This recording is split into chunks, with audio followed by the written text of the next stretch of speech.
And mercifully, it is finally over. This is Kamori House, and you're listening to Locked On Tar Heels. You are Locked On Tar Heels, your daily podcast on the UNC Tar Heels. Part of the Locked On Podcast Network, your team every day. Hey there, what's up? It's Saturday, November 29th, 2025. Welcome into this live postcast edition of the Locked On Tar Heels podcast, the only daily North Carolina show out there. I'm your host, Isaac Schade, and you're joining me at the place to get your Tar Heels content every single day. It's all part of the Locked On Podcast Network, now the number one sports podcast network there is. Thanks so much for making this your first listen or watch right after the game.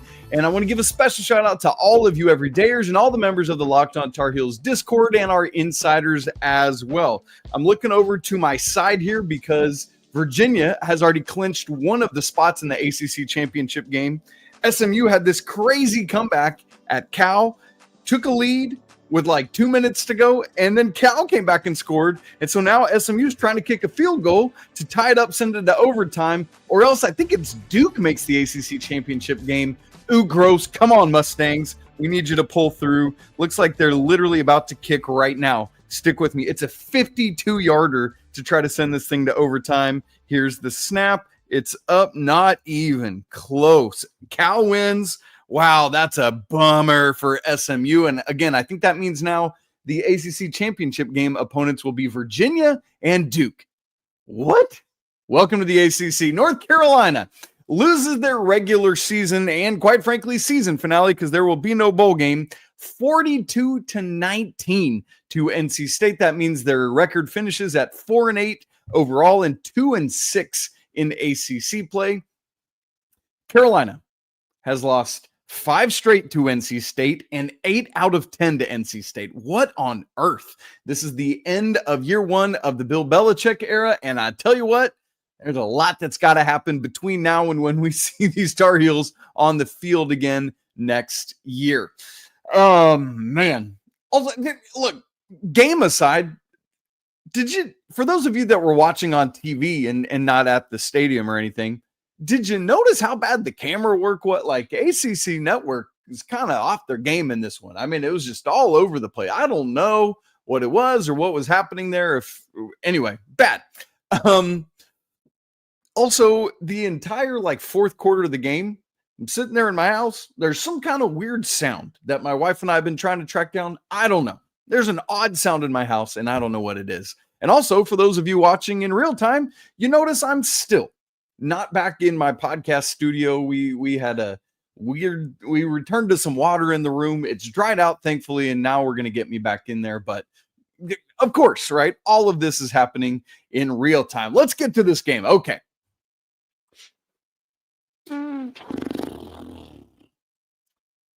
It's done. It's over. We can move on, right? But we got to debrief this last game. It all starts in the first half, which is also where it all ended, where NC State had 4 drives in the first half, and they scored on every one of them. It's 28-10 at halftime. And the perhaps frustrating thing is that the Tar Heels got 3 of those 4 drives to fourth downs and couldn't get off the field.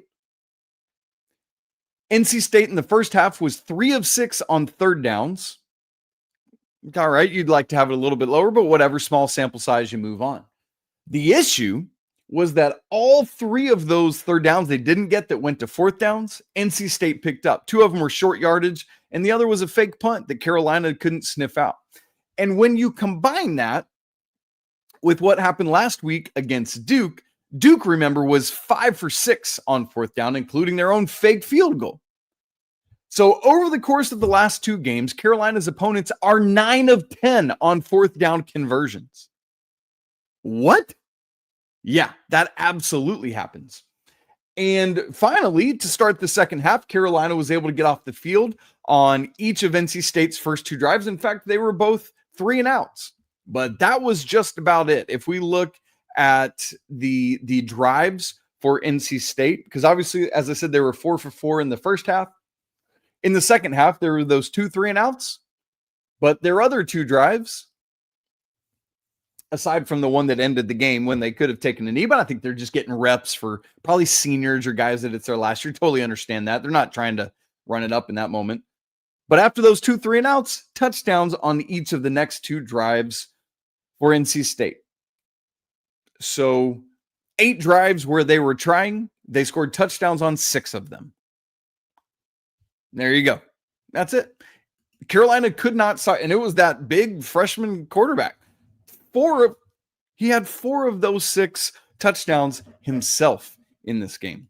Like, you guys, it's crazy. Absolutely crazy. And I don't know what to do. But Carolina has not been able to stop an opponent on 4th down either of the last 2 weeks. Again, 9 out of 10 between Duke and NC State. And speaking of Duke, and speaking of them playing Virginia in the ACC championship, Carolina could have won either or both of those football games. You know what I'm saying? Like, it's funny because you look at this team and this offense in particular. Of course, it's the defense that had the equal parts blame this week, but Carolina was not that far off from beating teams that are, one of whom is going to be in the college football playoff. You know what I mean? And so while it seems like miles away when you look at the record, it really wasn't. It's just, if you have any sort of competent offense, this team looks a lot better than they actually did. Part of that change is I have been begging since the TCU game to start the season for Carolina to switch to Max Johnson. There have been some moments when Gio's been able to do a little more the past couple of weeks, but it was still so, like, the offense was so bad. And I know the Max Johnson drive didn't end in a touchdown, but like, the offense looked so much more fluid, so much more capable of moving the ball. Max Johnson ran more than I feel like Gio Lopez ever does. And Max Johnson's on a reconstructed leg. His checkdowns are smarter. I feel like his reads and his progressions were better, but never would the staff switch to, they tried it that one game. And I think it was the Clemson game, and then went right back to Gio. And the stubbornness with that befuddles me. Almost feels like either one of 2 things was true. And obviously we don't know this, but either one, you paid Gio a whole bunch of money and you're like, I guess we better play him. Or 2, they were already kind of giving up and playing for next year because Gio was never going to be able to get them where they needed to be to win consistently in football this year. Again, I have begged and pleaded for it. And you will never be able to explain to me the rationale for stubbornly keeping Gio in. That said, I hate Gio. You know, Gio's been hurt multiple times this season, has had to leave games. You know, the second drive that Carolina had in the second half of this game gets fallen on after a sack. I posted the video of it. It really, truly looked to me, the NC State player got a little bit of a shove from the Carolina offensive lineman. And I mean, that light of a shove from on that big of a man, that's either a flop or a nothing burger, right? Like, so of course, Carolina people are all in the comments of like, oh man, yeah. And then NC State fans are like, your dude pushed him. Push. Okay, cute. And those are these games, right? Like, everybody's going to be trying to get all the shots in after the whistle they can, whatever, fine. But you're not going to flag that. You're also not going to flag that other like the double pass when Carolina went for that trick play and the guy gets up in Gio's face. I feel like that, like, I'm all for that, but I feel like that gets flagged all the time in this day and age with all the new rules. So why aren't we flagging that? It just makes no sense to me. But hate it for Gio. Hope he's okay. That said, just because he's hurt doesn't mean we can't say critical things. It's been the story of Gio all season long.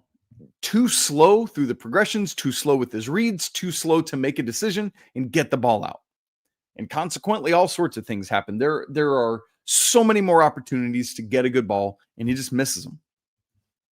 And yet again, there was a play, it was early in the game, but I feel like it's happened all season long, where Gio is throwing balls short of the sticks, or the receivers coming back short of the stick. Like, why are we running routes on 3rd and 8 that are not past the first down marker? Because bully for you, but like, especially on a comeback route. What? Throw balls past the first down markers on 3rd down. Plain and simple. Like, it just, I don't get it. Well, North Carolina all season long has been a team that was not penalized too terribly much. But over the course of the past 2 weeks, oh my, undisciplined at a major level. Part of the issue also tonight was Carolina's inability to stop the ball carrier at the point of collision. We'll look at all those things and a couple others coming up here in just a second. Right after I tell you about Omaha Steaks. Y'all, the holidays always feel a little easier when you know the perfect gift, and Omaha Steaks makes it almost too simple. Whether you're treating yourself or friends or family, it doesn't matter what it is, Omaha Steaks delivers handcrafted perfection right to your door or theirs. And this week, right now, is the best time to jump in because they got cyber sales going on, and those deals are huge. The quality of Omaha Steaks is exactly what you hope for. Incredibly tender steaks, rich flavor, and meals that make hosting a special holiday meal or even just a random weeknight so much easier. They've also got great variety, not just steaks, but burgers and comfort meals, sides, desserts, a whole smorgasbord of great stuff. These gifts truly fit anyone. Save big on unforgettable gifts with Omaha Steaks. Visit omahasteaks.com for 50% off site-wide and an extra 20% off select favorites during their cyber sale. And for an additional $35 off, use promo code COLLEGE at checkout. Again, that's omahasteaks.com, promo code COLLEGE. Terms apply, and you can see the website for details. All right. So North Carolina, throughout the season, has not been too terribly penalized. But last week against Duke, 12 penalties for 103 yards. Tonight, in that same vein, 11 penalties for 129 yards. And oh, by the way, that's just the accepted penalties. I didn't even keep track of how many there were that were declined or not accepted or offsetting or anything. Like, you have to be more disciplined. You have to know coming into a game like this, that this is a rivalry game, and you've got to be ready and willing to be the smarter athlete, to be the more disciplined athlete, to not retaliate, to not do dumb stuff. And that's what Carolina did. So many of these were self-inflicted. Gio, that delay of game Gio had in the first half, it's 3rd and 9. And you're still on the minus side of the field, so you got to pick up something good. He's walking to the line. It's clear. It is so clear and obvious. They're not going to get this playoff. And so, quite frankly, I thought either he should have recognized it and called it, or maybe somebody from the sideline should have done something. But they just take the delay. And it's like you had all three plus the 2-minute warning. And in this day and age of the 2-minute warning in college football, it's fine to burn one of your 3 timeouts. Thankfully for Carolina, they pick up the 3rd and 14 because Jordan Shipp had himself a gain. But there was that. There was the 3 and out to start the second half. And then Carolina has an unsportsmanlike on the back end of that punt that sends it back. There was NC State had the touchdown to make it 35-13. There were multiple flags on that play, and you're like, oh, maybe we got some offsetting situations and they're going to bring it back. No, sirree, Bob. 3 penalties were called, all of them, every last one of them on the Tar Heels. They were offside, illegal substitution, and another unsportsmanlike after the play. That then allowed NC State to move up the kickoff 15 yards on the kickoff, which, by the way, was the other cheap shot from NC State where they kick off and 2 of their guys, I can't remember who it was for Carolina, just blew up one of the Tar Heels for no reason. The ball had already gone into the end zone and they just blow them up. There is no play. And that's frustrating. And it's like NC State going to NC State, right? But with lack of discipline, another one of the Tar Heels, forgive me, I didn't identify who in real time because I was just like, what are we doing? Delivers the second shot. And so instead of Carolina getting the ball at the 40 instead of the 25 because of the NC State push, Carolina retaliates, offsetting, and you just still get the ball at the 25. That is the lack of discipline that will stop you from ever being a good football team. Carolina's got to be better. Got to be better next season. One of the other issues in this game was that there were so many runs that Carolina could have stopped at the line of scrimmage or after 1 or 2 yards. That was where the first contact happened, and they couldn't wrap up, couldn't tackle. And I get it. Big backs deliver big blows, and it's hard sometimes.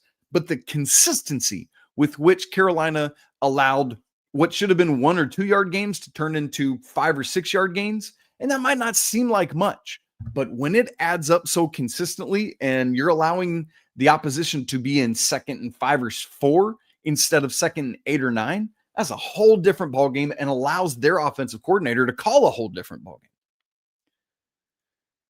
game. In the third drive of the second half for NC State was when it was like play after play after play. The first run of that drive, NC State got 6 yards off a play that should have been stopped at the line of scrimmage. That's where first contact was. 3 plays later, there was a play. It went for 5. Carolina stopped it there, so it seemed, and then it ended up going for like 8.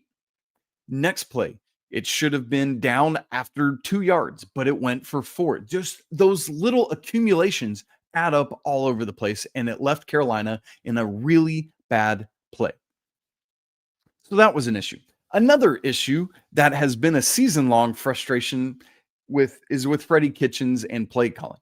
There are times when it's been nice. Some good plays here or there, but the vast majority of the time it's like, I'm not sure what we're doing. Such was the case tonight. It's 3rd and 3 for Carolina. It's the first drive of the second half, and you're like, yeah, you're making some. Gio had moved the ball pretty well late in the first half, whether through going to Jordan Shipp or, maybe Goss is starting to move the pile a little bit, or Juju. But for some reason, 3rd and 3, Carolina calls a trick play. It's a double pass. You get the reverse back to Gio. Gio's scrambling, and he slips and falls. So instead of just trying to get 3 yards either on a quick slant or a run up the middle, bootleg for Gio, let him go, whatever it is, you're calling that on 3rd and 3 right out of the locker room when you had success moving the ball late in the first half. What? That made less than 0 sense to me. There is no, where did you get in your mind that was the time to run that play? That's what befuddles me. How did you process that and think, oh, I got it. This play for this moment in time? No. What are we doing? And that was the play, oh, by the way, where I was like, and they didn't call it taunting when that guy comes and puts his face right into Gio's?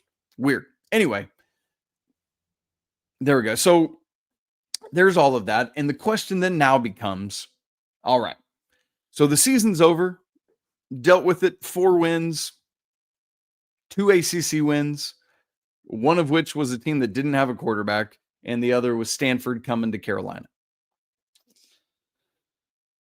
And then you've got Wake, Duke, and NC State, and you lose every last one of them. And so you got to say, all right, here we sit. It's not even December, and the season's over. So while everyone else is figuring out their bowl plans, it's time for the Tar Heels to figure out what they got to do next. How do you not let this season be duplicated? Because all of the talk was about, all right, you know what? Pretty quickly, we realized this season was going to be a learning season. 70 new players, everybody learning one another, not great quarterback play. You put Drake May back on this team and it covers a world of sins, but you didn't have that. And so you got to figure out what you're going to do at quarterback. Do you believe in one of the young guys, Newkirk or Bryce Baker? Because I don't if Gio trots back out to start the season again, will there be coaching changes? Will there be a new offensive coordinator? The good news is, unlike last year, where the portal opens and Carolina, because all of the mess between Bubba Cunningham and the board trying to pull the strings to get Bill Belichick, they weren't able to get that done until the portal had already opened. And then you're playing from behind the 8 ball the entire offseason. The good news now is that it's Saturday, November 29th, and the season's over. You have no excuse not to get this right. So now, while everyone else is figuring out their plans for late December, you get to immediately go into evaluation mode. Who do we want to keep? Who should probably move on to a different location? Where are our areas of weakness and depth? You've got signing day upcoming. Are you going to be able to hold on to all those guys? And then what do we got to go attack in the portal? Identify players and positions and go get after it immediately. And then get those guys in and get this figured out. Cannot find yourself sitting in a scenario again where you're bringing in a quarterback after spring ball, which I guess you can't do this year anyway because of the new portal stuff. But you know what I mean? Like, no excuse not to do it. I think about Carolina basketball, right? After the season where Carolina, the 2022-23 season, Carolina starts preseason number 1, misses the NCAA tournament, declines the NIT, and says, we're just going to get right to it. Consequently, they ended up being a 1 seed, winning the ACC regular season. So obviously with football, there's a lot more moving parts. It's harder to turn it around quite as quickly, but that's the scenario of possibility in this day and age. Can Carolina do that? Will they be able to figure it out? I don't know, but they got all the time in the world. And one of the things we've said a lot this season is don't judge this first season of Bill Belichick because of all of just everything that had to come together was not going to come together. But when you get into year 2, that's where you start saying, all right, this could work. Or, nice try, but nah, we're done. Let's move along. So that's the thing. This is a very serious offseason. And if Carolina wants to be a serious football team, they got to get it figured out. They got to be more disciplined. They got to be more talented. And they got to get a new quarterback and a new play caller. Those 4 things right there. They got to, like, lots of hard conversations, not just even with the player, like between the staff of who are we going to be and what are we going to do. All right, we got some comments over there. I'm not sure how many we'll have to get to tonight, but if you've got some comments, questions, observations, I'd love for you to dump those over in the chat because that's where we're going to head next, coming up here in just a second. Right after I tell you about our good friends at FanDuel. Oh, the NBA is back, and there's no better place to get in on the action than FanDuel, the official sports betting partner of the NBA. Even if you missed the start of the game, or maybe you want to ride the hot hand, FanDuel has live bets on everything, from who's going to score next to fourth quarter comebacks or anything in between. And it's the NBA, so there's always going to be a fourth quarter comeback. Plus, you can even combine your live bets into a same-game parlay for a shot at an even bigger payout. All of this keeps every game exciting, especially when your team's making that late push. Carolina was a 7.5-point underdog in this game, and they did not cover that spread, nor did they come anywhere remotely close to it. Very curious to see what the line is for Carolina at Kentucky on Tuesday night in the ACC SEC Challenge. I think Kentucky's going to be favored at home, and I'm going to guess it's going to be 4.5. I'm really curious to see, but really curious to see if you want to get in on that action, because right now, FanDuel is giving new customers, maybe just like you, $300 in bonus bets when your first $5 bet wins. So head on over to FanDuel.com to sign up and play your game with FanDuel, the official sports betting partner of the NBA.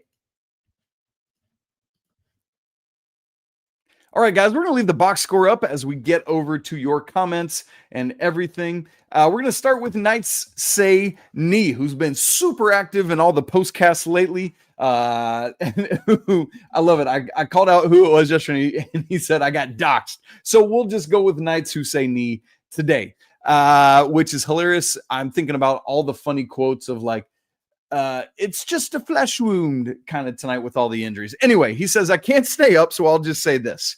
Gio was a huge problem. The defense often played well enough to win games. The offseason is make or break for Bill Belichick. Still hashtag GDT Bath. Great day to be a Tar Heel. That's exactly right. But I think Knights Say Knee is spot on with this thing. In past years, the opposite has been true. The offense has been wildly good enough to win football games, and the defense has not. This season, starting after the Clemson game for the rest of the season, the defense has been good enough and has done enough to win games. But the offense has been the one that's not held up their end of the bargain. They just weren't explosive enough, couldn't sustain drives, and part of that was because of the lack of explosion. Got to get it figured out on both sides of the ball. Like, keep growing on defense as well. And let's make better things next year. User with a whole bunch of letters and numbers says, I don't see any light at the end of the tunnel. I don't want to be negative, but I think hiring Bill Belichick might have been a mistake.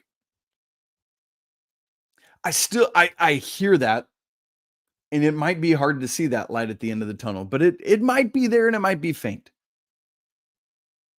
But it's too early to call whether this is a mistake or not. Yes, I get in this day and age, you can flip things around more quickly, and schools have, like Indiana last year with Curt Cignetti.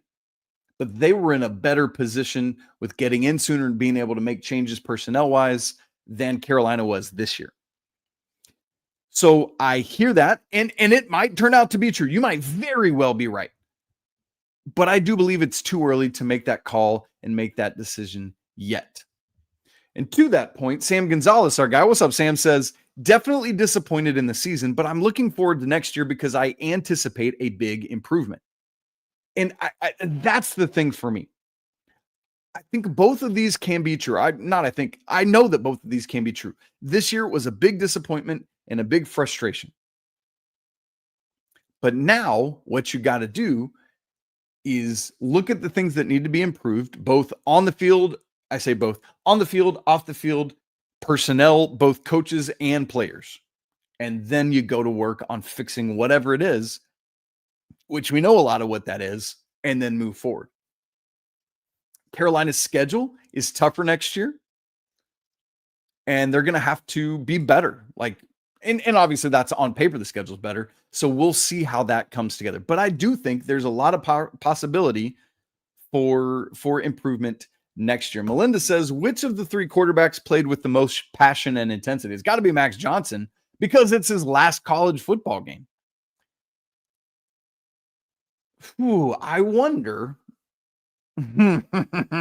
We started the show talking about how I've begged and pleaded for Max Johnson to be in at quarterback. Would a Max Johnson quarterback to North Carolina team have won that Virginia game or that SMU game? I'm sorry, not the SMU game, the Cal game. And if so, despite the frustration of these last three games, Carolina would have 6 wins and be going to a bowl. They'd be 6-6. Anyway, I thought Max showed the most passion and intensity. It was hard, though, because he got banged up that first, but they were talking about like it was his leg. No, he got his throwing shoulder driven into the ground. And then there was the other play with the fumble where he got his left leg like bent up underneath him. And I'm surprised it didn't break again. And so he had to come out at that point, and maybe you do anyway to get Newkirk in.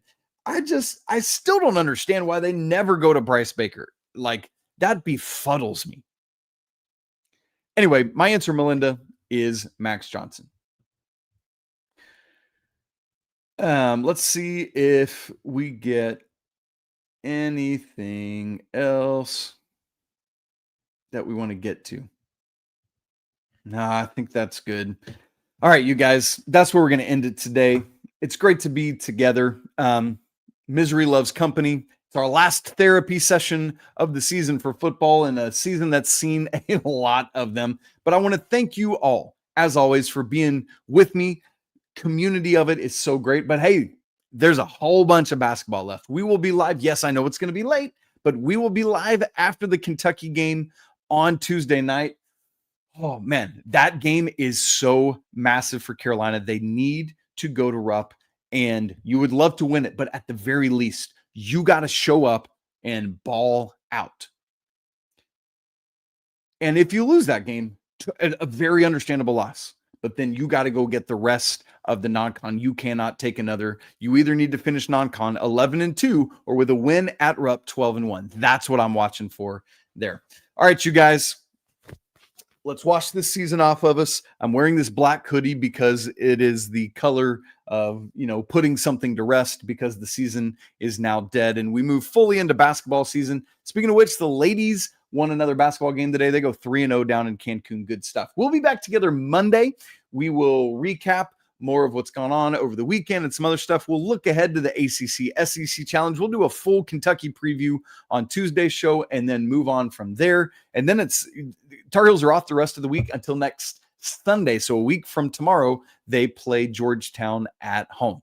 All right, you guys, if you haven't subscribed to the show on video and audio, do it now so you don't miss a second of Locked On Tar Heels. If you haven't joined the Locked On Tar Heels Discord community, we'd love to see you in there. That link's in the show notes and it's free to join. You can also join the Locked On Tar Heels Insiders, a great community of Tar Heels where you get next level perks and one-on-one conversations with me.